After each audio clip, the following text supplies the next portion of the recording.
Est-ce que vous savez que si vous faisiez 1,8 fois le tour de la Terre avec une voiture à essence, vous émettriez autant d'équivalent en CO2 qu'une heure de contenu audiovisuel? On est quand même sur 16 tonnes selon les calculs du label EcoProd. Entre les groupes électrogènes pour alimenter les lieux de tournage, le transport, la construction des décors, produire un film, ça consomme.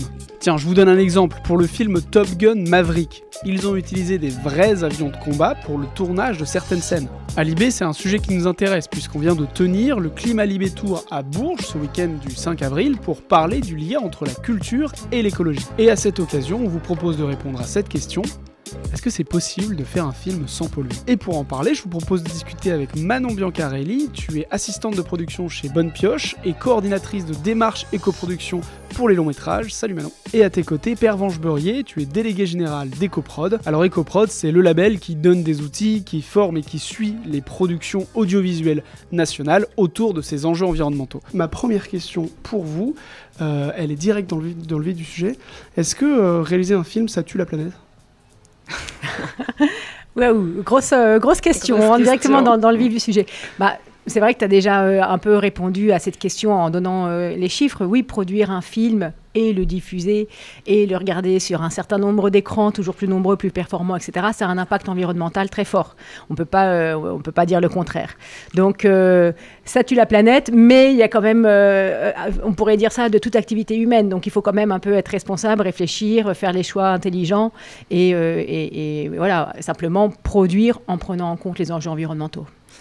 Oui, ça, et nous, c'est vraiment la dynamique. En fait, on a envie de continuer à produire des films et on sait que si on veut continuer à les produire, on est obligé de faire transiter notre industrie comme toutes les industries aujourd'hui.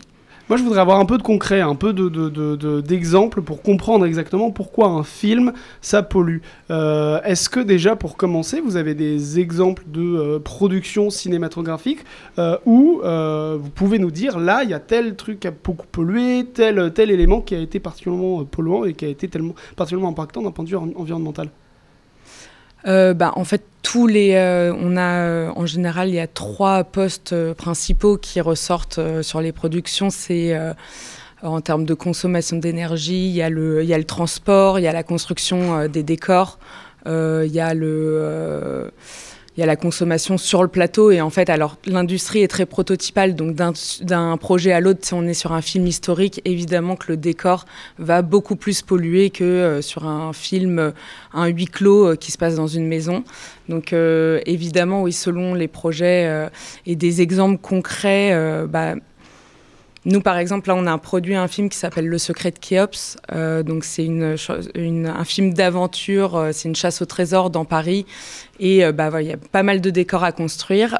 Film avec qui a un fond historique, qui se passe un peu en Égypte, etc. Et en fait, par exemple, on a récupéré des feuilles décors du film qui était en fin de tournage d'un film qui s'appelle De Gaulle. Alors, juste pour que tu nous expliques les feuilles décors, qu'est-ce que c'est? Les feuilles décors, donc c'est ce qui est utilisé par la décoration pour construire en fait le décor. C'est comme des murs en bois où on va venir accoler le décor, par exemple du papier peint, du carrelage, etc.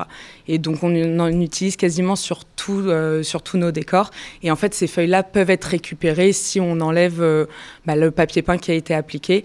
Et donc là, c'est la démarche qu'on a eue, c'est aller chercher des feuilles décors qui ont été utilisées sur un autre film pour les utiliser, pour pas forcément acheter à nouveau de la matière première qu'on sait de plus en plus rare. Pervenche, toi, tu me permets d'avoir un exemple qui est très concret, puisque avec EcoProd, vous déposez un label sur les films pour savoir si oui ou non ils sont écologiques, ce qui permet de comprendre quels sont les critères pour déterminer si un film, oui ou non, ils sont écolos.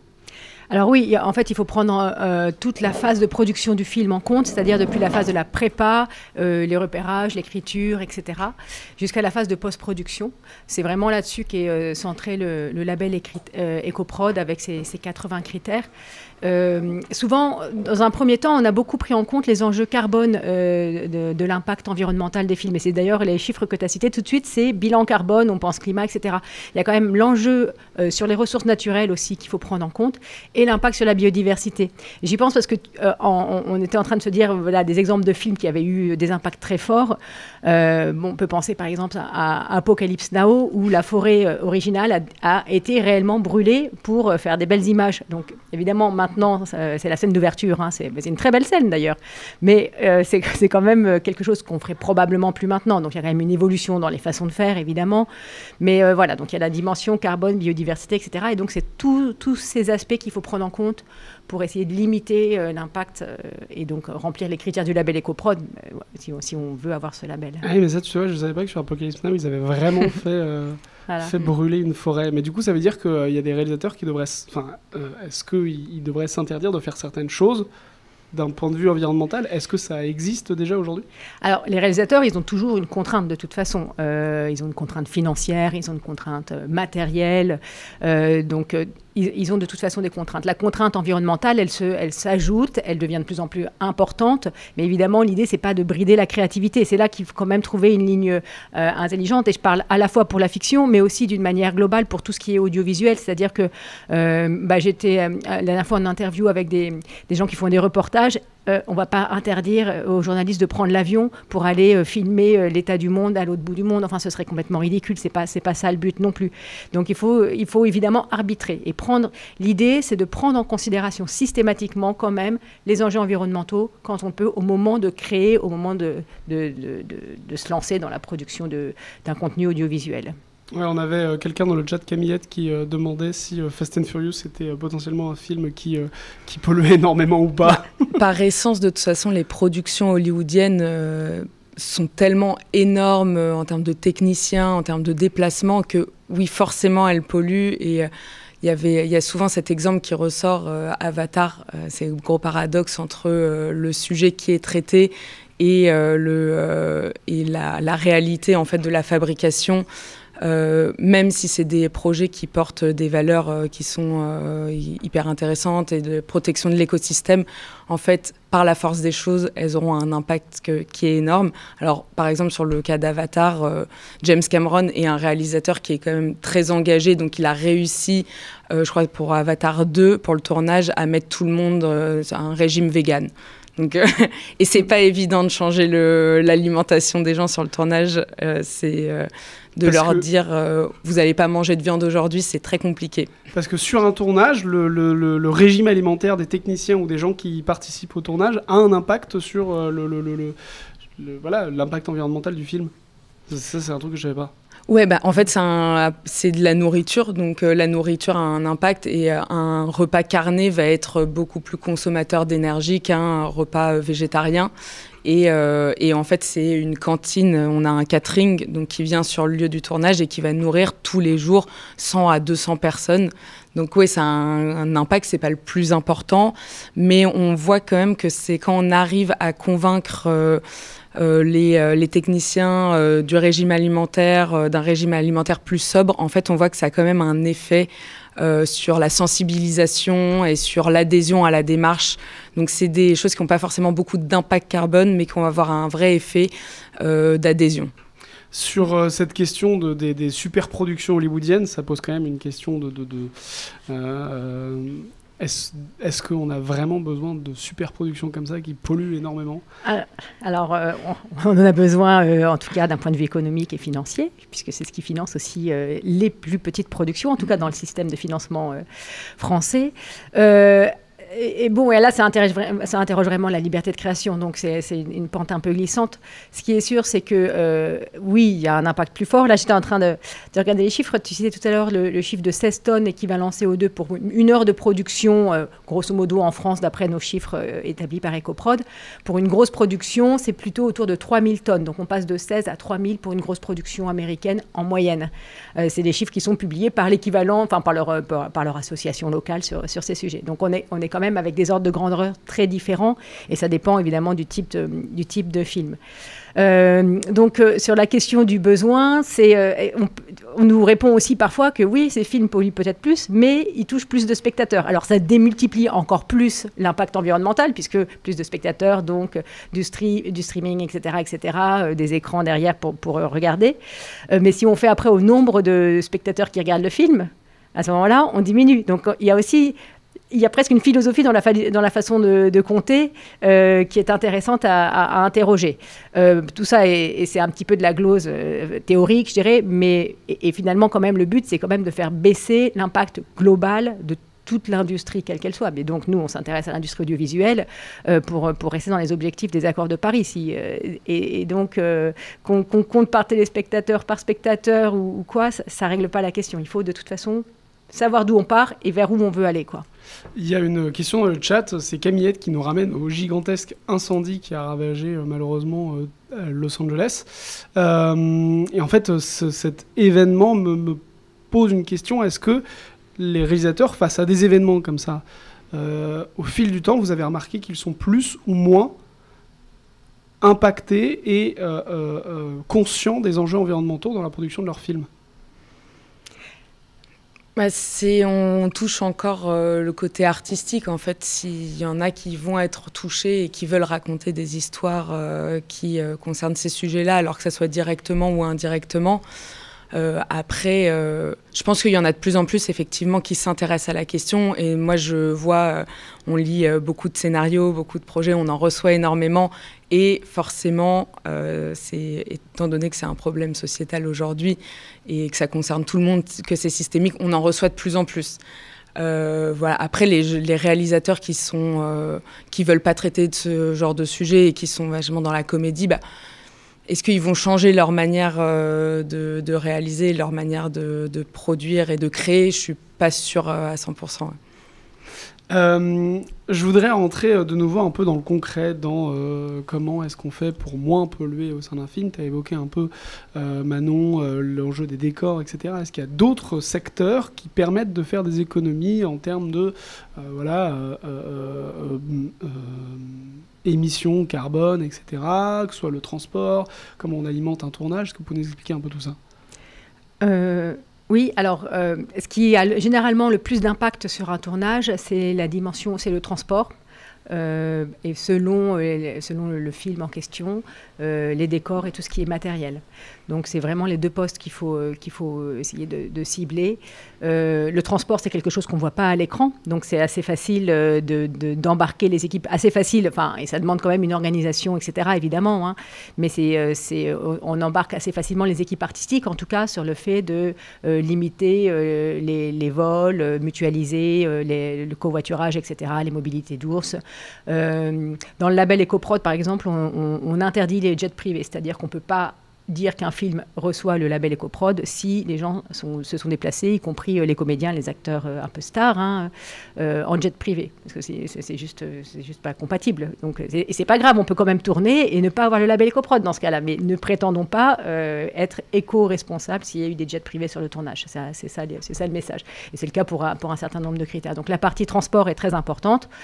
La partie matérielle, la déco, c'est ce que tu évoquais, Manon, tout à l'heure, quoi. Comment penser les décors pour ne pas tout construire, éco-concevoir, et surtout ne pas tout jeter derrière, parce que le fond du problème sur les décors, c'est tout ce qui est jeté tel quel, généralement impossible de trier, de recycler, etc., parce que c'est fait avec des matériaux qui prendraient un temps fou à dévisser. Les fameuses feuilles décors, il faut les dévisser une à une, retirer les moquettes collées dessus, enfin bon, bref, ça c'est un temps de travail important. Il y a des colles qui sont utilisées, des peintures. On reconstruit parfois des sociétés entières, quoi, pour des films. Donc, il faut agir sur chaque poste, donc transport, déco, mais après aussi ce qu'on appelle la régie, tout ce qui est organisation sur le tournage de toutes les personnes, toute l'équipe, ce qu'ils vont grignoter entre deux prises, etc. Tout ça doit être pris en compte. L'hébergement, faire en sorte que l'équipe ne se déplace pas d'un hôtel 5 étoiles très lointain par rapport au lieu de tournage, avec des allers-retours nombreux, etc. Donc, les carloges aussi, qui sont là où sont les acteurs et les actrices entre deux prises, ou un certain nombre des gens de l'équipe artistique.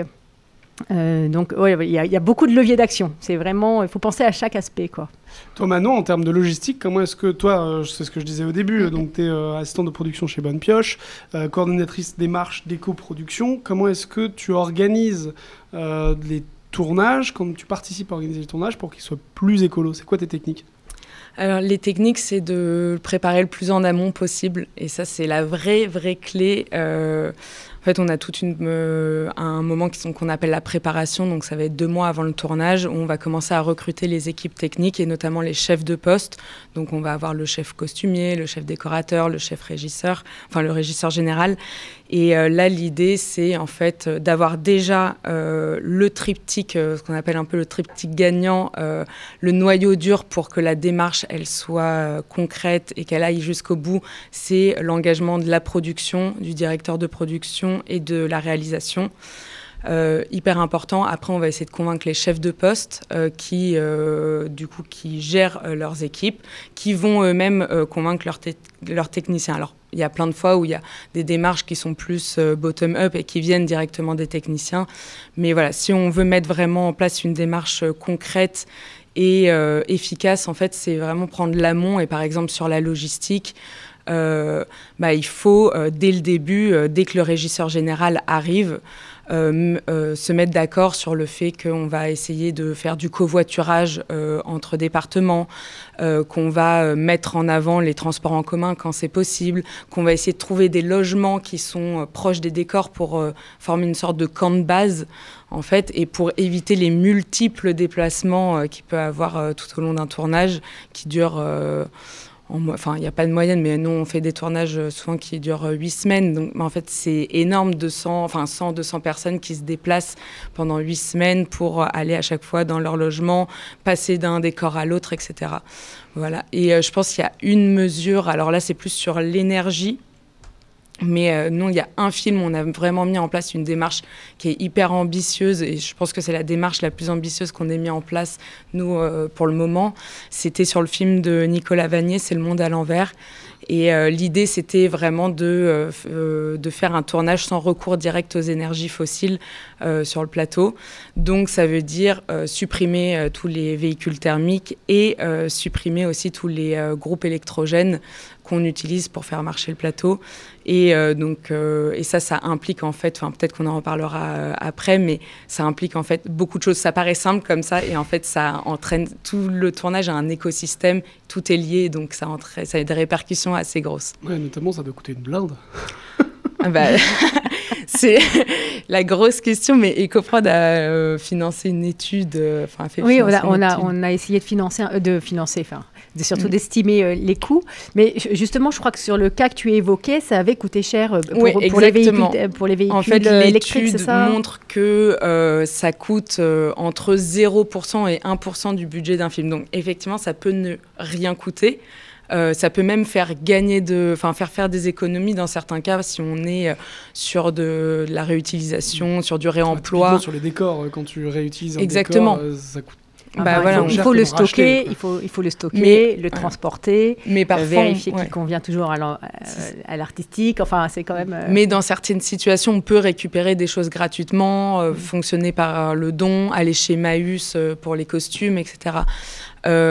Après, on se rend quand même compte, nous, c'est vrai qu'on aime bien appuyer là-dessus, c'est qu'une démarche d'éco-production un peu ambitieuse, ça coûte de l'argent parce que déjà, maintenant, on engage une personne qui est dédiée à ça, donc qu'on appelle le coordinateur d'éco-production. Donc, ça alourdit la masse salariale. Dès qu'on veut aller chercher un peu des innovations, les voitures électriques, ça coûte plus cher que les voitures thermiques. Les prestataires en général qui sont engagés et qui ont des politiques d'éco-responsabilité coûtent plus cher que les autres. Donc, au final, ça coûte plus cher. Et sur C'est le monde à l'envers, on a bien vu que c'était bien 1% du budget. Sur 10 millions, je vous laisse faire le calcul, ça fait bien 100 000 € la démarche. J'ai une question dans le chat qui est assez intéressante. C'est Jean Roux-Levray, pardon, j'arrive pas à le prononcer. Jean Roux-Levray qui vous demande, est-ce qu'un film écolo a un impact sur la qualité de ce qu'on produit ? Ah non, alors justement, c'est ça qu'on veut montrer, c'est qu'il y a énormément déjà de mesures qui ne se voient pas du tout à l'écran. Et en fait, on est quand même dans un milieu artistique et créatif, donc l'idée, c'est quand même de trouver des solutions. Et ça ne change pas forcément, ça ne change pas le scénario, ça ne change pas forcément l'ambition artistique du film. On a même des films où prendre des mesures écologiques ont eu des répercussions plutôt positives, je pense. Tu penses à quoi ? Je pense, par exemple, pardon, du coup, j'ai un blanc sur le prix EcoProd là sur le roman de Jim. Non. Jessica. Non, alors, effectivement, sur le roman de Jim, par exemple, il y a eu la volonté de faire un film qui était très ancré territorialement dans le Jura, etc. Donc avec peu de déplacements, et donc ça s'est ressenti après dans l'atmosphère et dans la façon de filmer. Ça a servi l'esthétique du film finalement. C'est-à-dire que c'était plus huis clos, minimaliste. C'était des grands paysages. Ils ont construit spécifiquement une maison, mais plutôt que de construire un lieu qui était nécessaire pour le décor du film, qui serait démonté après, ils ont construit en dur pour que ça puisse être ensuite réutilisé par la commune où ça a eu lieu et qui sert maintenant de maison des associations là-bas. Enfin, c'est ce genre d'initiative finalement qui ne coûte pas plus cher et qui a un impact ensuite local très, très positif.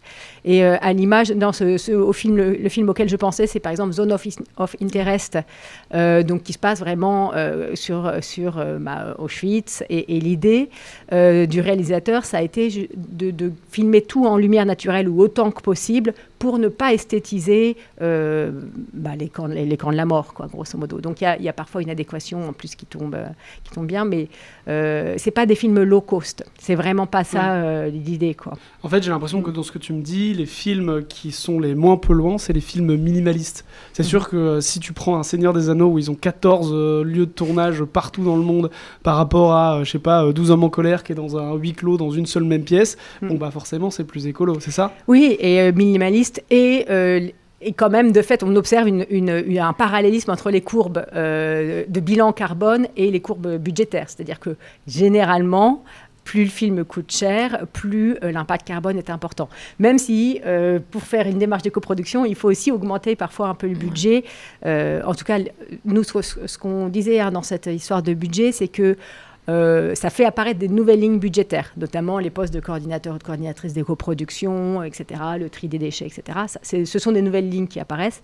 Et on voit pas bien... des nouveaux emplois. Des nouveaux emplois, exactement, des nouveaux emplois, sans compter tout l'écosystème qui va avec autour. Puisque, après, c'est pas seulement ce qui est au moment du tournage, mais aussi toutes les sociétés de prestation de services pour accompagner les tournages qui se créent aussi. Donc ça, c'est un écosystème, une richesse. Les emplois qui sont aussi parfois plus locaux, puisqu'on essaye de tourner...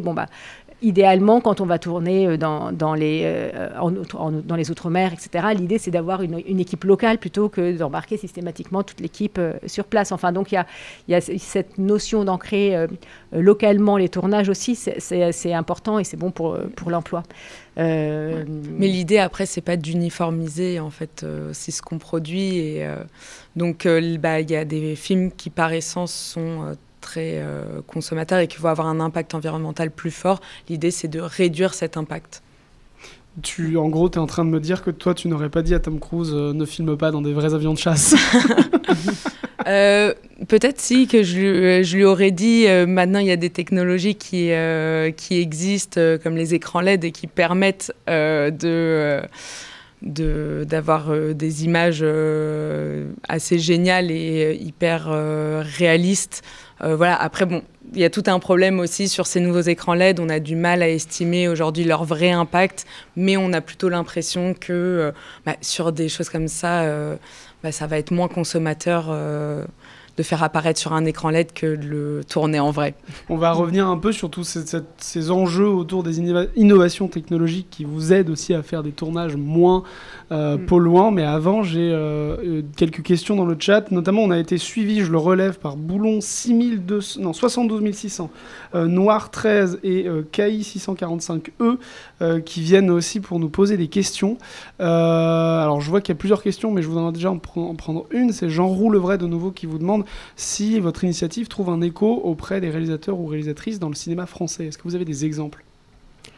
Oui, alors ça trouve un écho. On a justement l'Association française des réalisateurs et les réalisatrices qui a adhéré à l'association EcoProd. EcoProd, c'est pas juste un label, hein, c'est vraiment une association qui fédère les structures, les entreprises du secteur audiovisuel. Donc il y a les diffuseurs, les producteurs, etc. Et il y a aussi les associations de techniciens ou les associations de professionnels, dont les réalisateurs qui nous ont rejoints Alors, c'est vrai qu'ils ont été un peu les derniers à rejoindre, il faut bien le reconnaître quand même.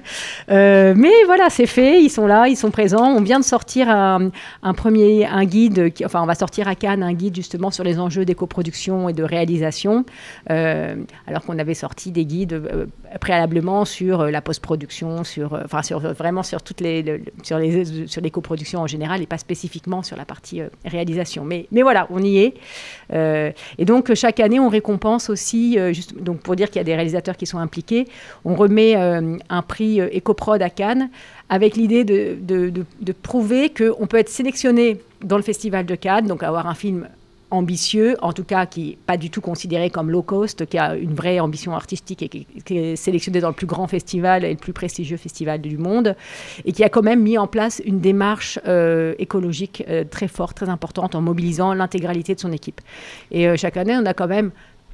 J'espère que ça va augmenter cette année. On va voir, les annonces ont été faites ce matin. En tout cas, dans la sélection, Cannes a été faite ce matin. Mais on a quand même une dizaine de films qui sont produits de façon éco-responsable avec des dossiers. Ça fait 4 ans que ça a été lancé, le prix EcoProd. Des dossiers toujours plus étayés, toujours plus précis. Ça va beaucoup plus loin. Les démarches ne sont pas du tout les mêmes que celles qu'on pouvait constater il y a 3 ans. Donc, il y a quand même une évolution positive là-dessus. C'est aussi parce qu'ils sont un peu obligés, non ? Ils sont un peu obligés, oui et non. C'est-à-dire que, ils sont obligés.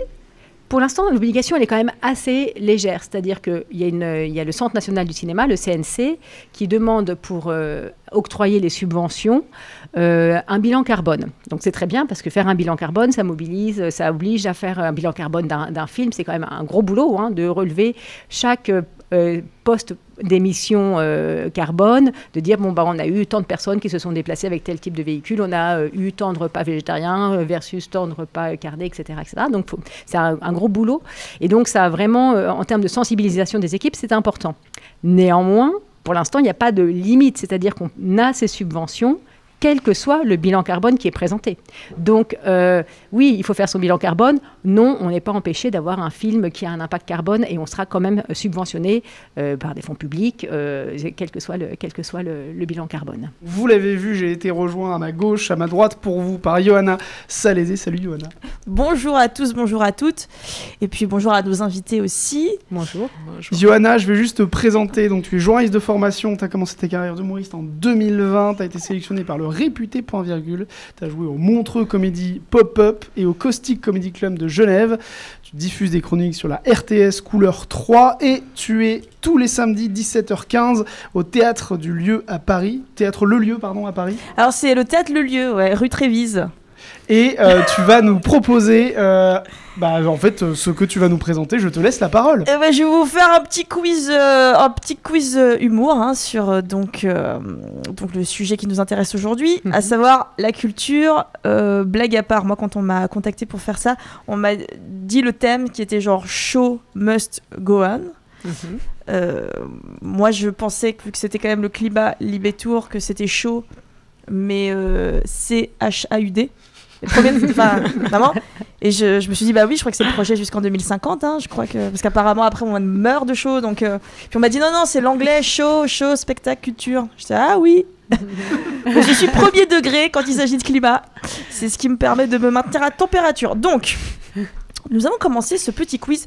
J'espère que aussi chez vous, ou pas chez vous d'ailleurs, mais sur le live, vous êtes avec nous. N'hésitez pas à participer.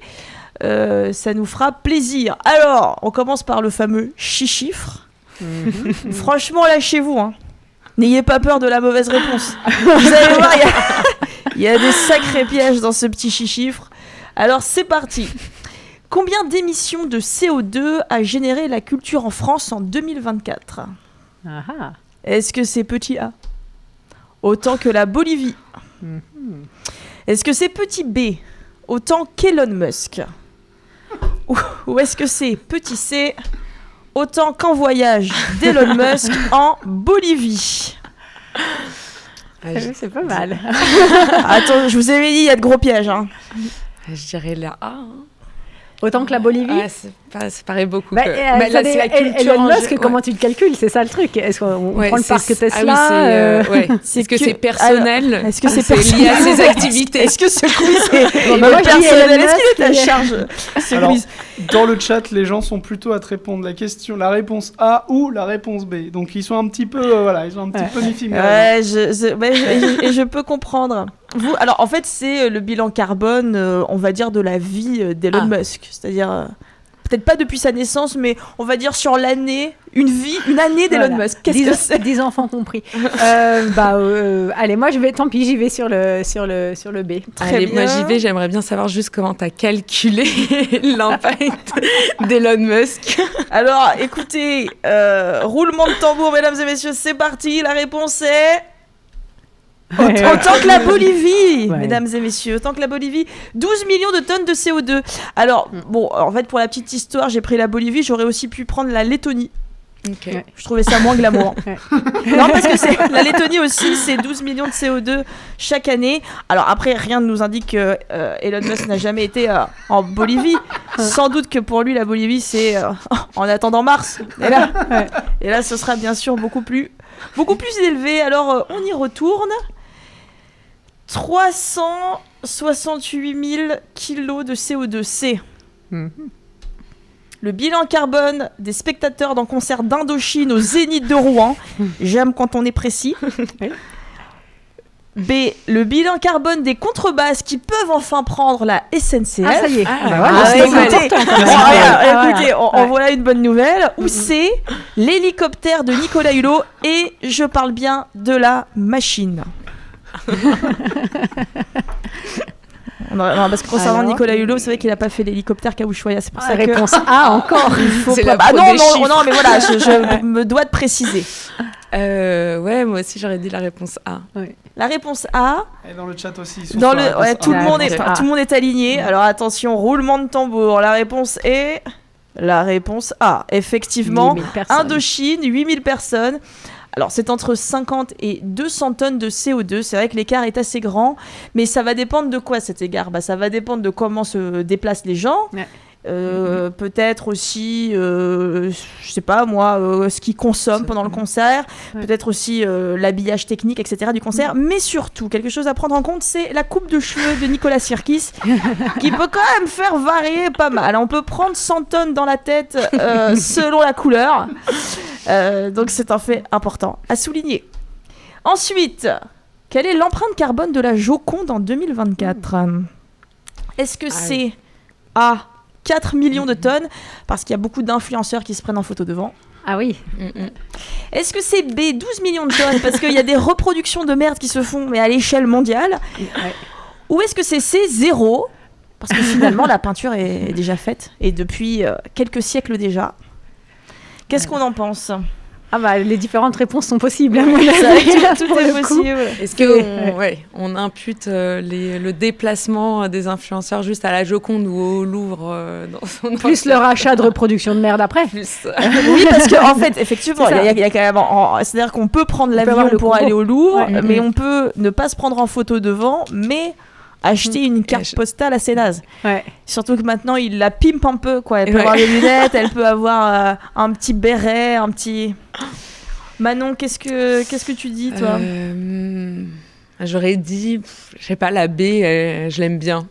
Et Pervenche, moi je dis 0, la peinture est déjà faite et on compte, je reste un périmètre très circonscrit. Soyons factuels. Voilà. Dans le chat, on est sur la réponse B. La réponse B, d'accord. Entendu, jeunes gens, c'est parti, roulement de tambour. Eh bien, la réponse était la réponse 4 millions de tonnes à cause des influenceurs qui se prennent en photo devant. C'est énorme, c'est énorme. Et on peut comprendre que ça devienne un peu pénible. Surtout que c'est vrai que c'est un peu particulier la vie de la Joconde. Bon, voilà, donc c'était la réponse A. Autour de la table, c'est un 0 pointé par contre. C'est un échec total. C'est un 0, mais c'est pas grave. C'est pas grave parce que l'essentiel c'est de participer. Et je vous propose de passer tout de suite au vrai ou faux du quiz.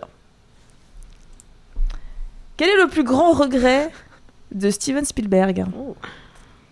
Est-ce que c'est réponse A, le film Les Dents de la Mer a eu un impact négatif sur les requins ? Est-ce que c'est réponse B, avoir tourné ses premiers films avec une caméra Super 8 ? Parce qu'il y avait beaucoup de bandes, etc. Ça polluait finalement pas mal, quoi. Et est-ce que c'est la réponse C, que E.T. n'ait pas eu un vélo électrique pour rentrer chez lui ? La question. À titre personnel, je pense que c'est la réponse C, mais après... Oui, bien sûr. Attention de ne pas se laisser influencer, là, quand même. Oui, attention aux fake news. Attention aux fake news, surtout. Restez à l'affût. Bon, moi, je dirais le A, quand même. Le A, d'accord. Manon ? Pareil. Manon, très bien pour la A. Et dans le chat, ils sont unanimes, c'est pour la A. Non, mais enfin, on est vraiment sur un public de sachant, c'est incroyable. Alors, la réponse est la réponse A. Le film Les Dents de la Mer a eu un impact négatif sur les requins et ça lui a vraiment posé un problème de conscience. Il s'est dit mince. En même temps, quand on voit cette image, on se dit que voilà, effectivement. Concernant E.T., bon, il aurait pu rentrer en vélo électrique chez lui, mais on sait comment ça se serait terminé. Il ne serait jamais rentré chez lui. Il aurait fini par bosser dans une Biocop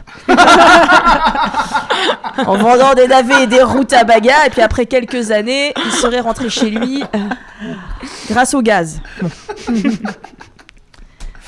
Mais au gaz éco-produit, donc c'est-à-dire que ça c'est des... Ah, grosse question, là. Alors, bon, là, c'est vraiment pour voir ceux qui... C'est pour voir ceux qui suivent dans le chat. Ceux qui suivent dans le chat, parce que je crois du qu'on coup. a des experts. Après, ça peut être quand même intéressant si vous vous trompez. Je me dirais, en fait... Ça serait dur en pervenche. Est-ce que... qu'est-ce que le label Ecoprod ? Donc, un label qui certifie que le film est aussi chiant que Behind Death Experience de Michel Houellebecq. Pour ceux qui ont eu la chance de le voir et puis finalement de ne pas le voir parce que généralement on décède avant lui. C'est bien tout le sujet du film. Voilà. B, une œuvre a été produite de manière éco-responsable. Ou C, un label qui certifie que Gérard Depardieu n'est pas sur le plateau.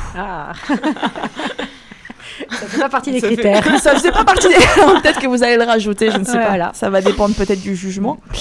Eh bien, alors, comment va le public ? Est-ce que le public a suivi Alors, on va voir. Est-ce que les gens sont... Dans le chat, on a quelqu'un qui propose la réponse C et J'adore. la plupart des gens qui proposent plutôt la réponse B, une œuvre qui a été produite de manière éco-responsable. Bravo à vous, vous avez suivi bien. Alors moi, j'ai beaucoup d'amitié pour celui qui répond C. Parce que je trouve ça... Parce que c'est ce qui m'a fait le plus rire, en fait, dans le chat. C'est courageux. C'est courageux. Mais évidemment que les gens sont tatillons et taquins. Et j'aime bien aussi que la réponse est la réponse B, mesdames, parce que on a passé quand même 45 minutes à expliquer avant ce quiz que l'objectif était quand même d'essayer, tant faire se peut, de produire un film de manière éco-responsable. Pas la question la plus difficile. Non, et après, bon, bien sûr, Michel Houellebecq demande si ça veut dire que les clubs doivent être bio sur... Est-ce que oui ? Ah bah bien sûr. Bien sûr. Hein, bon, d'accord. Ça existe les clubs bio. On verra. Je sais pas. J'imagine, Oui, d'avoir du tabac bio. On reprend les petits mégots et après on les revalorise. Exactement. Ouais. Non, mais, et après, je sais Ça, pas c'est dans vrai. quoi est-ce qu'on pourrait les revaloriser, mais ça pourrait faire l'objet peut-être dans... Ouais, plein de dans choses. Non, mais ça existe, une prochaine Ça existe conférence vraiment. autour de ça. Il y a Ouais, c'est des vrai. sociétés qui s'appellent Ciao Mégo. Ok. et- Excellent, ouais. Ben, peut-être qu'ils les fument déjà, je sais pas. Alors, bon, c'est qui pollue le plus ? Alors oui, là, l'image est un peu pixelisée, mais finalement, c'est un peu à l'image de la planète aujourd'hui. Hein. Je crois que c'est sans trop forcer. Il faut plisser des yeux pour voir un peu le positif. Alors, qu'est-ce qui pollue le plus dans un festival en pleine nature ?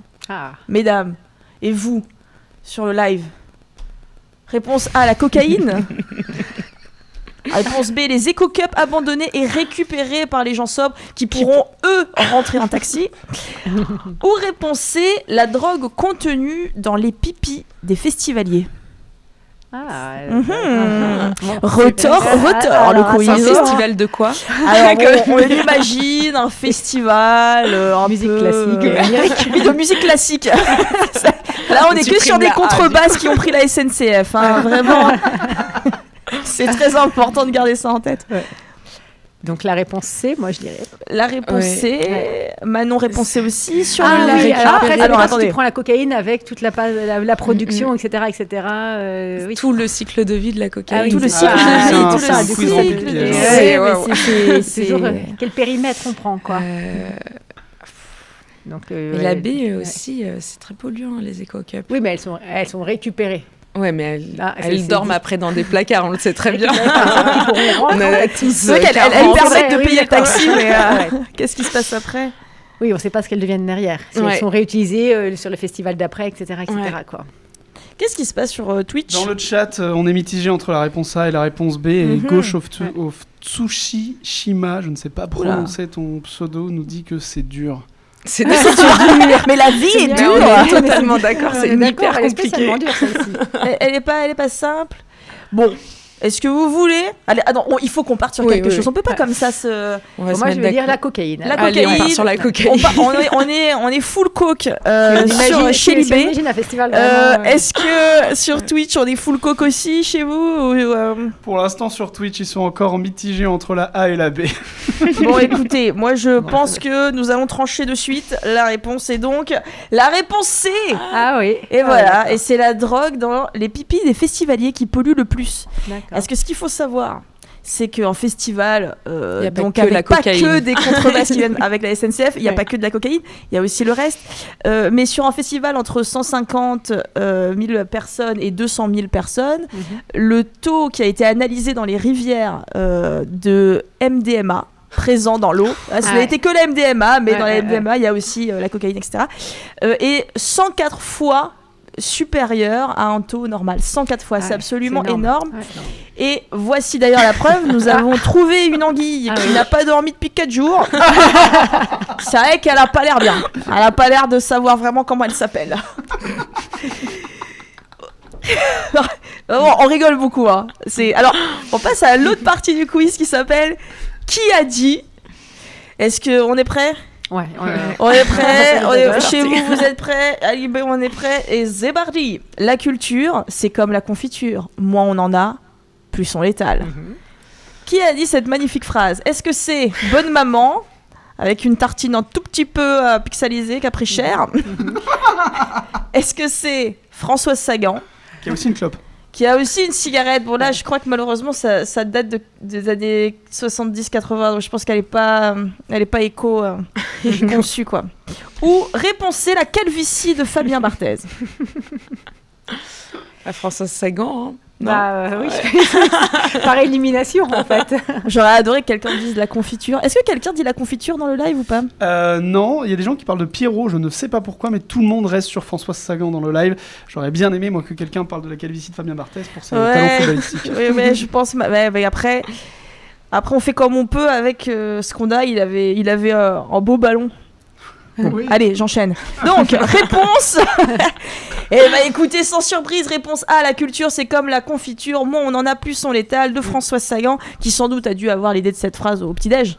Évidemment, mangeant de la confiture Bonne Maman. Exactement. Pendant qu'elle était en train de la finir, elle s'est dit putain, moins on en a, plus c'est la culture en fait. Bon. Merci beaucoup pour votre participation. On enchaîne avec une autre phrase. Pour moi, le cinéma, ce n'est pas une tranche de vie, c'est une part de gâteau. Jolie phrase. Intéressante. Pour les petits gourmands. J'aime bien. Alors, est-ce que c'est Cyril Lignac? Est-ce que c'est Alfred Hitchcock? Ou est-ce que c'est Cédric Clapiche? Alors, ça, c'est un peu technique. C'est parce qu'il a réalisé un film, je sais plus quelle année, mais qui s'appelle Ma part du gâteau. Ah, d'accord. Dans le chat, vous ne le voyez pas, mais il est en train de filmer un gâteau. Il est en train de filmer le gâteau. C'est en fait le gâteau final du film. Voilà, un super film avec Karine Viard et Gilles Lelouch. Et voilà, il y a une part de gâteau dans le film. Qu'est-ce qu'on en pense alors? J'hésite entre Hitchcock et Clapiche, hein, forcément. J'imagine que c'est la même chose dans le chat. J'aurais dit Hitchcock. Ah ouais? Ouais. Parce que c'est plus inattendu. C'est ça. Exactement. Eh bien, dans le chat, Camillette et Gauche of Tsushima restent sur la réponse C, Cédric Clapiche. Et donc, moi, je vais prendre le contre-pied et dire Cédric Clapiche.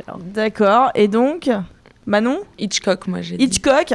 Écoutez, roulement de tambour, j'ai l'impression que qu'une seule personne sur ce plateau a la bonne réponse, c'est Manon. Oui, je suis désolée par revanche, mais voilà, c'est Manon. Pour moi, le cinéma... On a la preuve en image. Ouais, voilà. Alors, lui aussi pixelisé, mais je pense que c'est parce qu'il a mangé la bonne résolution de la photo. Oh la vache. Voilà. Excusez-moi. Hein. Mais non, mais après, voilà, très beau gâteau, Happy Birthday, voilà, excellent. On passe à la suite du quiz. Qui a la plus grosse empreinte carbone, évidemment? Attention, on est écolo ou on ne l'est pas. Est-ce que c'est Taylor Swift? Est-ce que c'est le pape? Où est-ce que c'est François Damiens? Réponse A. Ouais, moi aussi. Réponse A. Ouais. Est-ce que sur le Twitch, il y a... Asran et Miggy sont pour la réponse A, Taylor Swift by far. Bon, j'ai l'impression que malheureusement Taylor Swift n'arrive pas à convaincre. Ouais. La réponse est évidemment Taylor Swift, qui nous dit, du coup, en apprenant la nouvelle, Now I'm down bowed, crying at the gym. Bon, j'ai fait allemand, vous aurez compris. Oui, parce qu'en fait, en une année, elle a consommé pas moins de 140 tonnes de CO2, qui est donc l'équivalent de l'empreinte carbone annuelle de 17 Français. C'est pas loin d'un long métrage. C'est vrai? Ouais. C'est à peu près ce que vous observez dans les études. 150 et 300. Ouais. Mais j'aurais oui. même pensé que ça pouvait être plus si Ouais, on moi pense toutes ces tournées, etc. Enfin, Ouais, alors en fait, elle se déplace quasiment exclusivement en jet privé et je crois que c'est même sur des trajets de 80 minutes. Il me semble que le temps moyen des trajets qu'elle fait au quotidien, c'est 80 minutes en jet privé. Terrible. Bon, Mais heureusement elle est par ailleurs engagée Ouais. pour un Mais- combat. Ouais. Écoutez, bah, si la conscience est verte, après, qu'est-ce que vous voulez que je C'est vous ça le dise? problème. C'est comme ça la vie. Après, bien sûr, voilà, tant que je pense que c'est un défi qui aurait pu être relevé par un Belge, parce que pour arriver à ce bilan carbone, il aurait fallu 350 pintes produites et consommées. Mhm. Voilà. Donc, face finalement à ce climat qui dégringole, François Damiens nous conseille de boire un coup, parce qu'on a l'air un petit peu tendu. Lequel de ces ministres pollue le moins? Rachida Dati, elle n'a pas la lumière à tous les étages. Jack Lang, sa teinture séduit est née, ou Frédéric Mitterrand? Pas évident quand même. Pardon, c'est excusez-moi, l'idée de penser qu'il y a une réponse à ça qui me surprend un peu. On a essayé de prendre le contre-pied pour vous surprendre, en fait. c'est clair. Et du coup, Ça me laisse perplexe. Bon, bah, moi, je vais être Frédéric Mitterrand. Ouais, moi j'aurais dit Ouais. la même chose. Mais je sais pas trop pourquoi. Ouais, vous savez pas trop pourquoi. Bon, ok, Frédéric Ouais. Mitterrand. Est-ce Moi, dans le que chat, j'ai une personne pour Frédéric Mitterrand, c'est Asran, et tout le reste pense Rachida Dati. ah ouais, excellent. Ça c'est ok. Bon. C'est pas la bonne réponse apparemment. La réponse est Frédéric Mitterrand. La France, c'est mieux. Tout simplement parce qu'il est mort. Alors, voilà. C'était ça. C'était Mais oui. aujourd'hui, actuellement. Mais c'est-à-dire Moi, que je pensais en aujourd'hui, termes, c'est en ce. fonction, quoi. Ah bah, d'accord. alors à une époque, c'est vrai qu'il se faisait plaisir. Oui, c'est une bonne raison, effectivement. Mais effectivement, voilà, il a fait quelques voyages et c'est le dernier voyage qui compte. D'accord. Donc voilà, malheureusement, c'est celui qui pollue aujourd'hui le moins. Laquelle de ces princesses Disney pollue le moins? Ah. Alors là, on va je regarder vous attends. parmi les mortes, du coup. Attention, Fiona dans Shrek. Ouais. Bah, c'est vrai qu'elle se nourrit exclusivement d'asticots et de bouse, d'âne. Bio, C'est- tout est vraiment dans un circuit court. Enfin, c'est vraiment pas mal. Pocahontas. Très proche de la nature aussi. Bah, attendez, là, on est sur quelqu'un. Sa grand-mère est un arbre. Donc, je pense qu'on peut pas faire plus que proche de la nature, quoi. Ou moi. Bon, bah. On est un Je peu sais pas s'il coincé, faut hein. te fâcher. Faites très attention à votre réponse. Voilà. Laquelle de ces princesses Disney? Elles sont toutes C'est incroyables. hein. magnifique. Elles ont On toutes ne des- sait laquelle choisir. Qu'est-ce que vous en pensez sur Twitch? Alors dans le chat, il y a Asran qui a fait une magnifique blague et qui dit que ça ne peut pas être Fiona parce qu'elle pète trop et que ça pollue.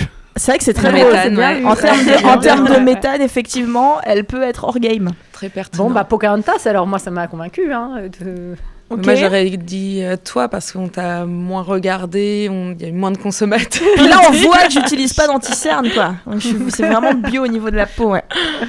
Réponse. C'était Mais c'est toi. moi, bien sûr. Mais vous savez pourquoi? Franchement, c'est juste parce que j'ai pas d'enfant, contrairement à ces princesses. Alors que Pocahontas. Bah oui, je crois que dans le deuxième, oui. et ouais, dans le deuxième, elle elle finit par se marier avec John c'était Smith. Non, l'autre. Oui, c'était Je Smith. sais- ouais, oui, c'est John c'était Smith, ouais. Monsieur Smith. Ouais. Et donc en fait, rien que le fait qu'elles aient eu des enfants et que moi non, ça fait que je gagne. Bien joué. Voilà, merci beaucoup. Caprice des stars à présent, nouvelle partie, avant-dernière partie du quiz. Ok. Est-ce qu'on est toujours bien, on est toujours chaud à Libé là, Ah bah, on est toujours Twitch, très, très. on est toujours sur les À starting fond. blocks. On est présent. Excellent. Caprice de star. quel caprice Kylie Jenner a fait? Est-ce que c'est petit A, Kylie Jenner a pris son jet privé pour faire 65 km? Est-ce que c'est réponse B, Kylie Jenner a fait raccourcir la destination pour y aller à pied? Ah oui. Rétrécir la terre.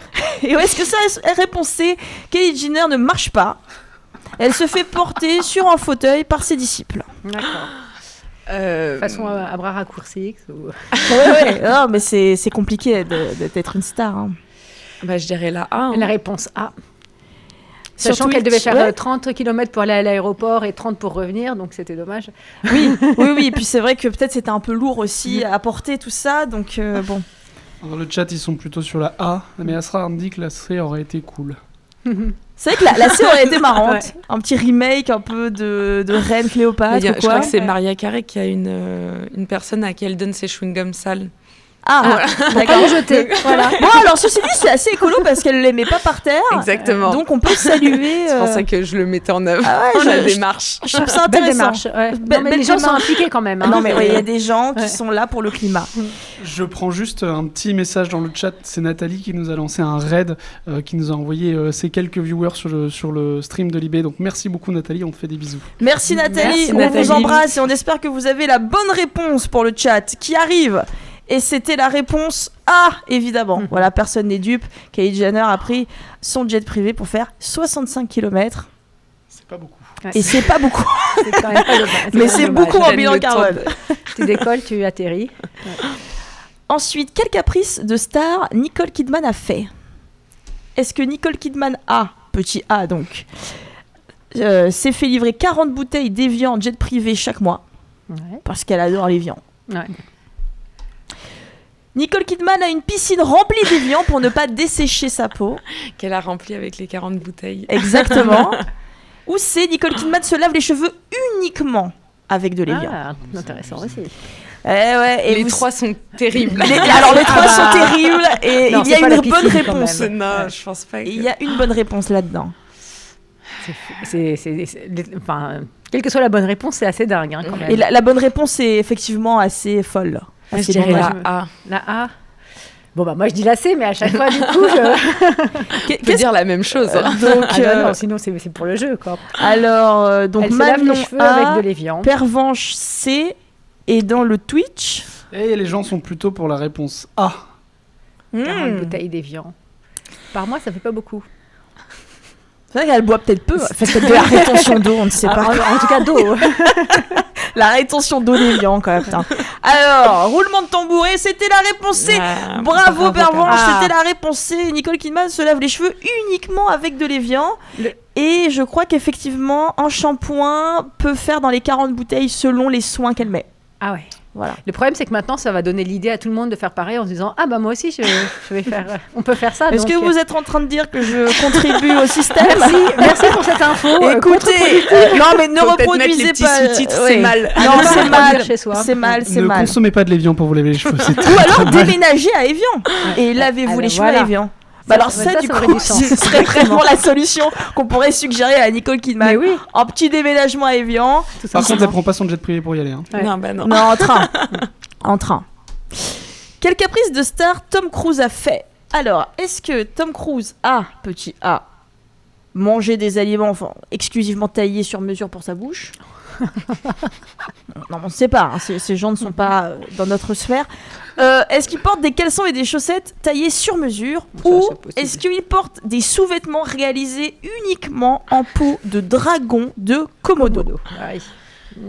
Il est quand même bien starbé, lui, mais La B est la assez C, elle est too much. Après, ils étaient mariés avec Nicole Kidman, donc... Ah, ouais. Mais la B, c'est La B, classique. oui, la quoi. B, ça me surprendrait pas complètement. Enfin, c'est classique. Ouais. J'ai pas de chaussettes sur mesure. C'est classique, enfin, je veux dire, qui ne fait pas ça aujourd'hui? Mais bien sûr, bah non.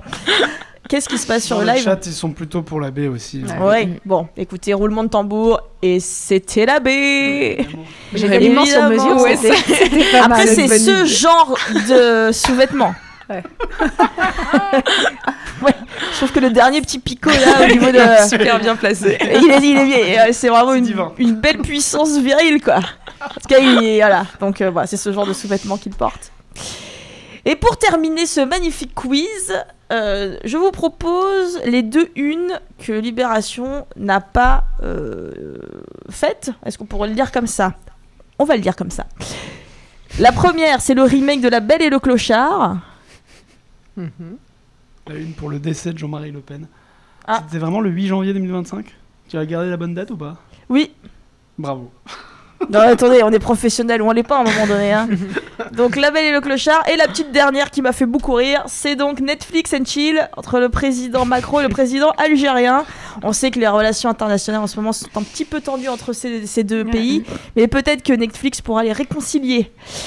C'est la fin du quiz. Merci beaucoup Manon, merci beaucoup Pervenche d'avoir joué le jeu, de vous prêter à l'exercice. Merci bien sûr chez vous sur le live Twitch d'avoir donné tellement de bonnes réponses.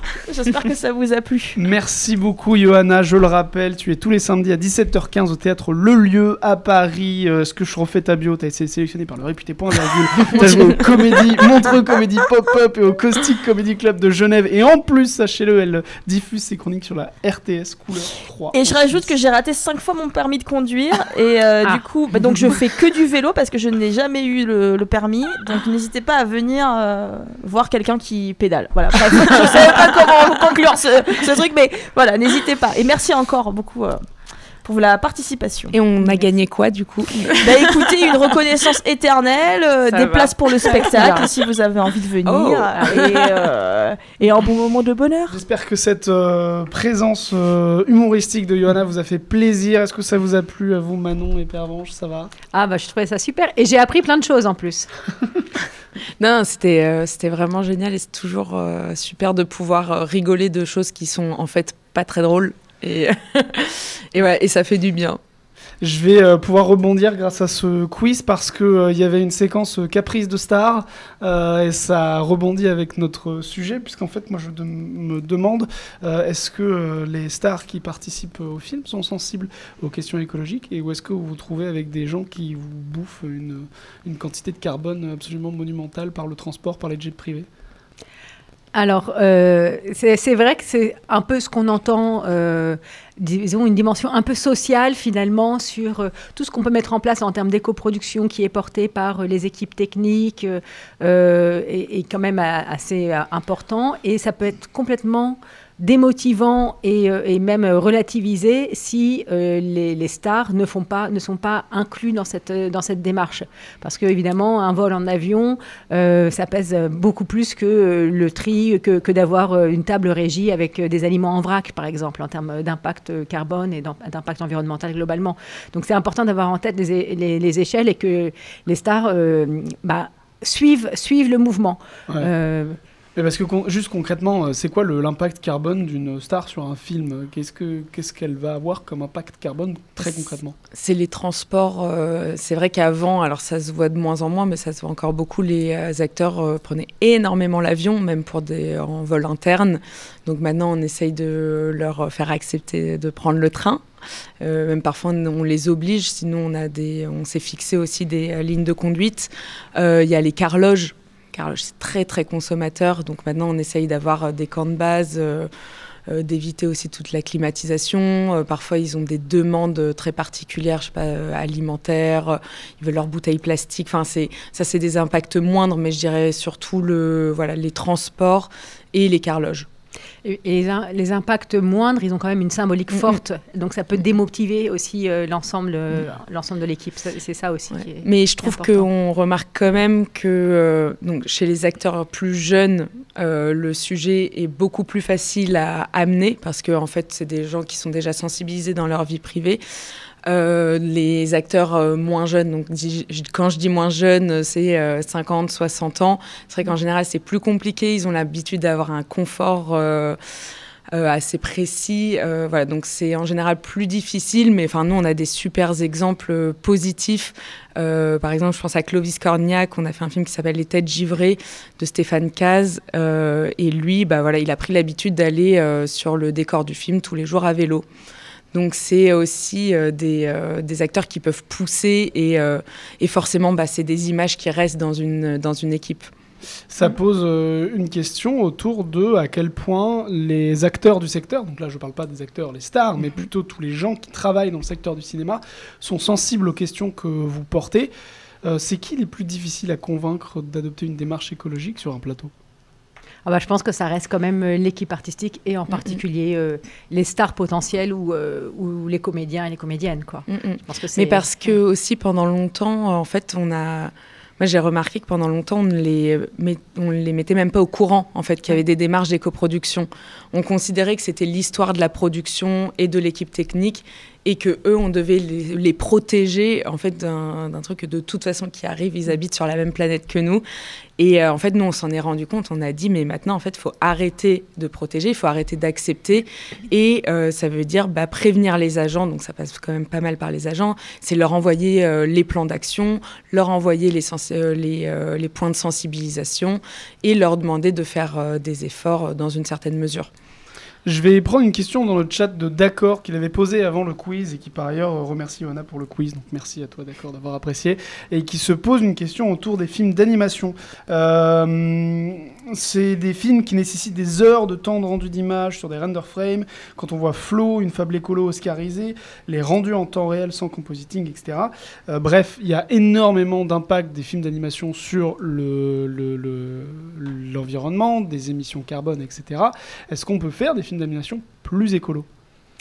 Alors oui, il y a évidemment des films d'action qu'on peut faire de façon plus écolo. On a même sorti un guide sur l'animation éco-responsable avec vraiment des fiches pratiques pour essayer de guider les studios d'animation dans des démarches plus éco-responsables.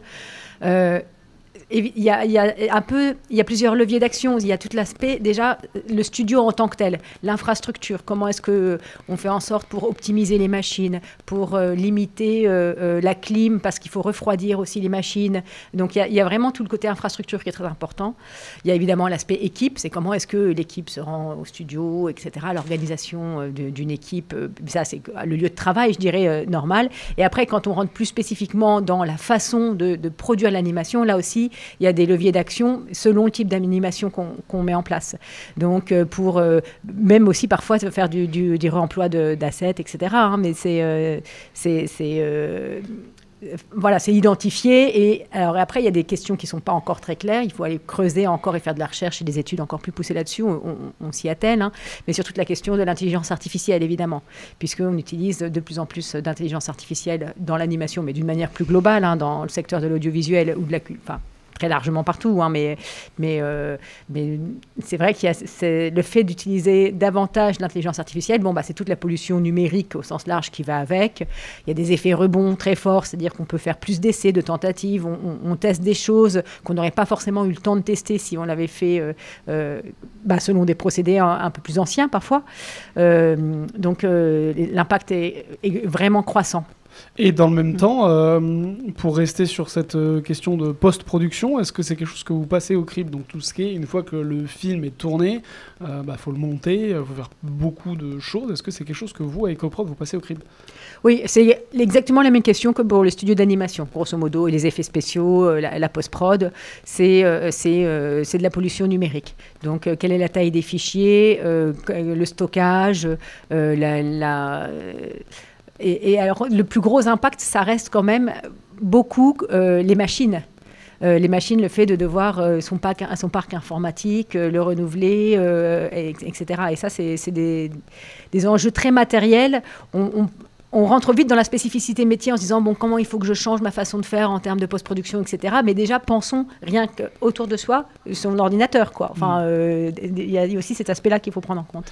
Dans le chat, j'avais une question que je trouvais super intéressante. C'était KI645E qui vous demandait, c'est peut-être une question pour toi, d'un point de vue, Manon, d'un point de vue production, etc., qui se demandait si les diffuseurs, les plateformes, les financeurs, est-ce qu'elles incitent ou pas à adopter des pratiques plus responsables, ou est-ce que ça vient plus d'initiatives individuelles ?